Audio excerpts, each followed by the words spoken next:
गुना जिला कांग्रेस कमेटी द्वारा गुरुवार को किसानों की ज्वलंत समस्याओं को लेकर शहर में एक विशाल विरोध प्रदर्शन और रैली का आयोजन किया गया। जिला कांग्रेस अध्यक्ष और राघोगढ़ विधायक जयवर्धन सिंह के नेतृत्व में हुए प्रदर्शन के दौरान कांग्रेस कार्यकर्ताओं और किसानों ने प्रदेश और केंद्र सरकार के खिलाफ जमकर नारेबाजी की। प्रदर्शन के बाद एक रैली निकाली गई और कलेक्ट्रेट पहुंचकर राज्यपाल के नाम 12 सूत्रीय मांगों का ज्ञापन सौंपा गया। प्रदर्शन को संबोधित करते हुए जयवर्धन सिंह ने मुख्यमंत्री और केंद्रीय मंत्रियों पर कड़ा प्रहार किया। उन्होंने कहा कि सरकार ने पहले 15 मार्च, फिर 31 मार्च और फिर 1 अप्रैल से गेहूं खरीदी की घोषणा की, लेकिन हकीकत में किसानों को अप्रैल फूल बना दिया गया। उन्होंने सवाल उठाया कि पड़ोसी जिला राजगढ़ में पोर्टल खुल चुका है, लेकिन केंद्रीय मंत्री का निर्वाचन क्षेत्र गुना में अभी तक स्लॉट बुकिंग तक शुरू नहीं हुई। जयवर्धन ने आरोप लगाया कि सरकार की नीयत साफ नहीं है। अगर सरकार चाहती तो गेहूं का निर्यात बढ़ाकर दाम बढ़ा सकती थी, लेकिन एफसीआई और निजी गोदामों में लाखों मीट्रिक टन गेहूं पड़ा होने के बावजूद निर्यात सीमित रखा गया, जिससे किसानों को एमएसपी का लाभ नहीं मिल रहा। विधायक ने उपार्जन व्यवस्था को जटिल बताते हुए कहा कि मार्कफेड और सोसाइटी के अधिकारी किसानों के साथ भेदभाव कर रहे हैं। जो किसान लेन देन करते हैं उनका स्लॉट पहले बुक हो जाता है, जबकि आम किसान 2100 रुपये में गेहूँ बेचने मजबूर है। उन्होंने राघोगढ़ विधानसभा का उदाहरण देते हुए कहा कि जंजाली से मधुसूदनगढ़ तक केवल एक भी केंद्र नहीं बनाया, जो किसानों के साथ भद्दा मजाक है। उन्होंने कहा कि जंजाली से मधुसूदनगढ़ तक केवल एक ही केंद्र बनाया है, यह किसानों के साथ मजाक है। किसानों के साथ जयवर्धन ने महिलाओं के मुद्दे पर भी सरकार को घेरा। उन्होंने कहा कि 18 वर्ष की नई पात्र बालिकाओं को योजना में शामिल नहीं किया जा रहा और 58 साल से ऊपर की माताओं के नाम काटे जा रहे हैं। उन्होंने चुनाव पूर्व किए गए 3000 रुपये प्रति माह के वादे को तत्काल पूरा करने की मांग की। प्रदर्शन के बाद कांग्रेस ने जयवर्धन सिंह के नेतृत्व में राज्यपाल के 12 सूत्रीय मांगों का ज्ञापन दिया।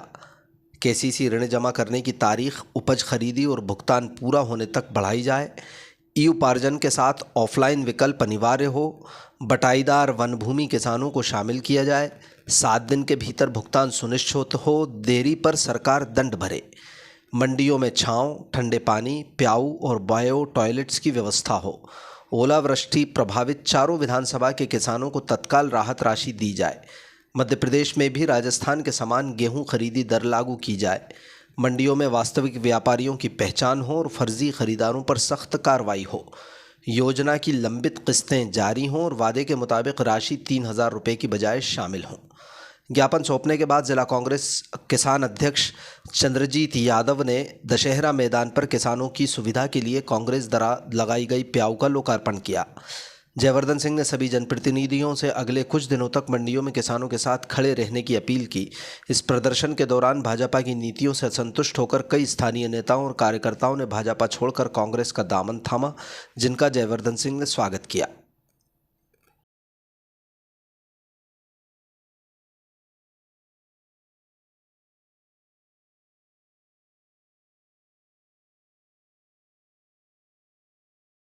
ये बात समझ रहा है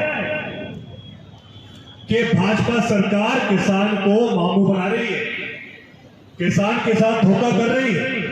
ये हर किसान महसूस कर रहा है। गुना में प्रतिदिन किसान और व्यापारी के बीच में लड़ाई हो रही, झगड़े हो रहे हैं, लेकिन किसान ये देखना चाहता है कि इस पीड़ा के समय में विपक्षी दल कांग्रेस पार्टी हमारा कितना साथ देगी। वो आप सबकी तरफ देख रहा है, हम सबकी तरफ देख रहा है। मैं बधाई देता हूं किसान कांग्रेस के अध्यक्ष जी को, चंद्रजीत जी को, जिन्होंने आज ये तय किया है कि ज्ञापन देने के बाद हम सब दशहरा मैदान जाएंगे। वहां पर किसान कांग्रेस की तरफ से किसानों के लिए प्याऊ लगाया गया है, ताकि जो किसान मंडी पे आ रहा है, जो किसान दिनों से वह इंतजार कर रहा है, उसको किसान कांग्रेस के माध्यम से निःशुल्क रूप से प्याऊ की वहां सेवा दी जाएगी। विक्रम जी लगातार प्रतिदिन मंडी में जा रहे हैं। मैं आप सबसे भी आग्रह करूंगा, चाहे मंडी राघोगढ़ की हो, चाहे मंडी का क्षेत्र अपने बमोरी विधानसभा का हो, चाहे कोपराज का हो, चाहे बीनागंज का हो, चाहे आरोन का हो, चाहे मधुसूदनगढ़ का हो, मेरा आप सबसे आग्रह है कि हर ब्लॉक अध्यक्ष, हर मंडल अध्यक्ष और हर कांग्रेस का जनप्रतिनिधि, विधायक से लेके जनपद अध्यक्ष से लेके नगर पालिका अध्यक्ष से लेके पार्षद से लेके जनपद सदस्य, जिला पंचायत सदस्य और सरपंच, पूर्व सरपंच, वरिष्ठ और युवा नेता अगले कुछ दिनों में गुना जिले के हर एक मंडी पर किसान के सहयोग के लिए खड़े होने चाहिए। मेरे पास इसकी पूरी जानकारी अध्यक्ष जी बता रहे थे कि लगभग गुना जिले में 21,000 पंजीयन हुए हैं, लेकिन आज दिन तक सरकार ने स्लॉट बुकिंग नहीं चालू की। मैं कल बैराखेड़ी गांव गया था, मैं वहां किसानों से पूछ रहा था कि स्लॉट बुकिंग कब करोगे। किसान के पास उत्तर नहीं है देने की। पूरी प्रक्रिया ऑनलाइन कर दी है। जो किसान जिसको आदत नहीं है मोबाइल फोन पे बुकिंग करने की, उसको स्लॉट कैसे मिलेगा? हम ये भी आज प्रश्न सरकार से करेंगे कि इसका भी समाधान होना चाहिए। वैसे तो अधिकार और ये दायित्व केंद्र सरकार का होता है। केंद्र सरकार ये तय कर सकती है कि हर फसल का दाम किस समय क्या होना चाहिए। आज ये स्थिति है कि अगर भारत सरकार चाहती तो गेहूं का निर्यात भारत से बाहर बढ़ा सकती थी। मुझे किसान कांग्रेस के अध्यक्ष ने आंकड़े दिए हैं। भारत सरकार मात्र 70 लाख मीट्रिक टन गेहूं का निर्यात कर रही है, जबकि 25 लाख क्षमा करें, मात्र 25 लाख मीट्रिक टन गेहूं का निर्यात विदेश में कर रही है। जबकि आज भी एफसीआई गोदाम में 182 लाख मीट्रिक टन गेहूं पड़ा हुआ है। लगभग 15 lakh metric tonne, 75 lakh metric tonne निजी गोदामों में पड़ा हुआ है। अगर सरकार इस गेहूं का भी निर्यात अभी विदेश में करती तो हमारा तत्काल गेहूं के दाम बढ़ जाते, 2700 पहुंच जाते, 2800 पहुंच जाते। लेकिन आपको समझना होगा, मोदी सरकार की, भाजपा सरकार की नियति साफ नहीं है।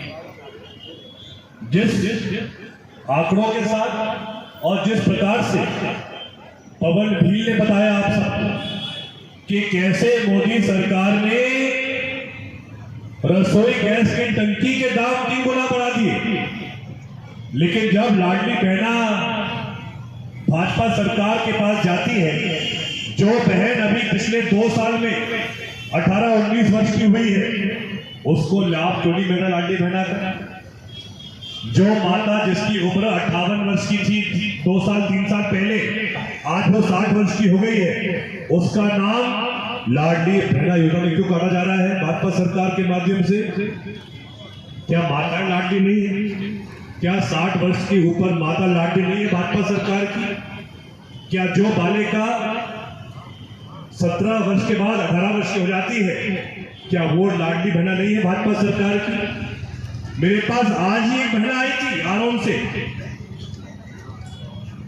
योजना प्रारंभ होने के बाद चुनाव तक उसको लाभ मिला था लाडली बहना का, लेकिन जैसे चुनाव खत्म हो गए उसकी राशि बंद हो गई।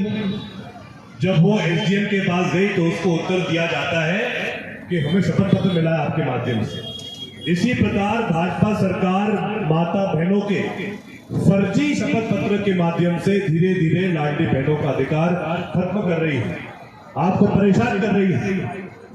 लेकिन आज भी कांग्रेस की एक ही मांग है कि जो वादा चुनाव के समय किया गया था कि लाडली बहनों की राशि 3,000 रुपए प्रति महीना तत्काल होनी चाहिए, तो ये मानेंगे।